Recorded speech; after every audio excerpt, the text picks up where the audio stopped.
ನಿಮ್ಮ ವಾಹಿನಿ ಇದ್ದಿದ್ದು ಇದ್ದ ಹಾಗೆ. ನಾಗಮಂಗಲ ಪಟ್ಟಣದ ತಾಲೂಕು ಸಾರ್ವಜನಿಕ ಸರ್ಕಾರಿ ಆಸ್ಪತ್ರೆಯಲ್ಲಿ 80 ಲಕ್ಷಕ್ಕೂ ಹೆಚ್ಚು ಮೊತ್ತದ ಭ್ರಷ್ಟಾಚಾರ ನಡೆದಿದ್ದು, ಆಸ್ಪತ್ರೆಗೆ ಹಲವಾರು ಪರಿಕರಗಳನ್ನು ಅಕ್ರಮವಾಗಿ ಖರೀದಿ ಮಾಡಿ ನಕಲಿ ಬಿಲ್ ಸೃಷ್ಟಿಸಿ ಆರೋಗ್ಯ ಇಲಾಖೆಗೆ ವಂಚಿಸಲಾಗಿದೆ ಎಂದು ಕರುನಾಡ ಸೇವಕರು ಸಂಘಟನೆಯ ಮೈಸೂರು ವಿಭಾಗೀಯ ಅಧ್ಯಕ್ಷರಾದ ಎಂಬಿ ನಾಗಣ್ಣಗೌಡ ಅವರವರು ಆರೋಪ ಮಾಡಿದ್ದರು. ಈ ಸಂಬಂಧ ಸಮಗ್ರ ತನಿಖೆ ನಡೆಸಲು ಜಿಲ್ಲಾ ಸರ್ವೇಕ್ಷಣಾಧಿಕಾರಿಗಳು ಆದೇಶ ಹೊರಡಿಸಿದ್ದು, ತನಿಖಾ ತಂಡದಲ್ಲಿ 6 ಜನ ಅಧಿಕಾರಿಗಳ ತಂಡವು 3 ದಿನಗಳ ಕಾಲ ನಾಗಮಂಗಲ ಸಾರ್ವಜನಿಕ ಆಸ್ಪತ್ರೆಯಲ್ಲಿ ಸಮಗ್ರ ತನಿಖೆ ನಡೆಸುವಂತೆ ನೇಮಕ ಮಾಡಲಾಗಿದೆ ಎಂದು ಜಿಲ್ಲಾ ಸರ್ವೇಕ್ಷಣಾಧಿಕಾರಿಗಳು ಆದೇಶ ಹೊರಡಿಸಿದ್ದಾರೆ.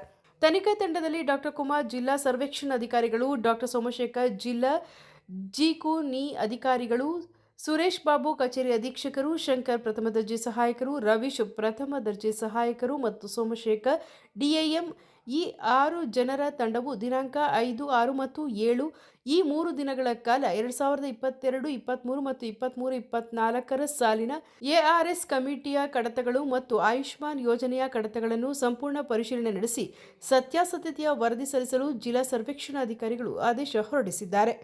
ತಾಲೂಕು ಸರ್ಕಾರಿ ಆಸ್ಪತ್ರೆಯಲ್ಲಿ ಖರೀದಿ ಹಗರಣವನ್ನು ನಡೆಸಲಾಗಿದೆ. ಒಂದು ಸರ್ಕಾರಿ ಆಸ್ಪತ್ರೆಗೆ ವಾರ್ಷಿಕವಾಗಿ ತನಗೆ ಬೇಕಾಗತಕ್ಕಂಥ ಯಾವುದೇ ಔಷಧ ಆಗಲಿ, ಸರ್ಜಿಕಲ್ ಉಪಕರಣಗಳಾಗಲಿ, ಇನ್ನಿತರ ಪೀಠೋಪಕರಣಗಳಾಗಲಿ ಎಲ್ಲವನ್ನು ರಾಜ್ಯ ಸರ್ಕಾರ ಕೊಡ್ತದೆ. ಹಾಗೂ ಒಂದು ವೇಳೆ ಔಷಧಿಗಳು ಮುಗಿದೋಯ್ತು ಅಂತ ಹೇಳಿದ್ರೆ ಅದನ್ನು ಖರೀದಿ ಮಾಡಬೇಕಾದ್ರೆ ಸರ್ಕಾರದ ಕೆಲವು ನೀತಿ ನಿಯಮಗಳಿದ್ದಾವೆ. KTPP ಆ್ಯಕ್ಟ್ ಇದೆ. ಅದರ ಅನುಸಾರ ಸಕ್ಷಮ ಪ್ರಾಧಿಕಾರದ ಮೂಲಕ ಖರೀದಿ ಮಾಡಲಿಕ್ಕೆ ಅವಕಾಶ ಇದೆ. ಆದರೆ ನಾಗಮಂಗಲ ತಾಲೂಕು ಸರ್ಕಾರಿ ಆಸ್ಪತ್ರೆ ಈ ಹಿಂದೆ ಆಡಳಿತ ವೈದ್ಯಾಧಿಕಾರಿಗಳಾಗಿದ್ದ ಡಾಕ್ಟರ್ ವೆಂಕಟೇಶ್, ಈಗ ಹಾಲಿ ಕೀಲು ಮತ್ತು ಮೂಳೆ ತಜ್ಞರಾಗಿರ್ತಕ್ಕಂಥವರು, ಯಾವುದೇ ನಿಯಮಗಳನ್ನು ಅನುಸರಿಸದೆ, KTPP ನಿಯಮಗಳನ್ನು ಅನುಸರಿಸದೆ ಈ ಎಲ್ಲವನ್ನು ಗಾಳಿಗೆ ತೋಡಿ ಸುಮಾರು 90 ಕೊಟೇಷನ್ಸ್ಗಳ ಮೂಲಕ 83 ಲಕ್ಷ ರೂಪಾಯಿಯಷ್ಟು ಖರೀದಿ ಹಗರಣವನ್ನು ಮಾಡಿದ್ದಾರೆ. ಇದನ್ನು ಯಾಕೆ ಹಗರಣ ಅಂತ ಹೇಳ್ತೀವಿ ಅಂತ ಹೇಳಿದ್ರೆ, ನೋಡಿ, ಹಾಸ್ಪಿಟಲ್ಗೆ ಒಂದು ಔಷಧಿ ಬೇಕು ಅಂತ ಹೇಳಿದ್ರೆ ವಾರ್ಷಿಕ ಎಷ್ಟು ಔಷಧಿ ಬೇಕು ಅಂತ ಒಂದು ಅಂದಾಜು ಇರುತ್ತೆ. ಆ ಅಂದಾಜಿನ ಮೇಲೆ ಅವರು ಅದನ್ನು ಕ್ಯಾಲ್ಕುಲೇಟ್ ಮಾಡಿ ಅದಕ್ಕೆ ಟೆಂಡರ್ ಕರೀಬೇಕು. ಅವರು ಆ ರೀತಿ ಮಾಡಿಲ್ಲ. 99,000 ಪ್ರತಿಯೊಂದು ಕೊಟೇಷನ್ಸನ್ನು ಕ್ರಿಯೇಟ್ ಮಾಡಿ ತಮಗೆ ಬೇಕಿರ್ತಕ್ಕಂಥ ಏಜೆನ್ಸಿಗಳಿಗೆ ಸಪ್ಲೈ ಆದೇಶವನ್ನು ಕೊಟ್ಟಿದ್ದಾರೆ.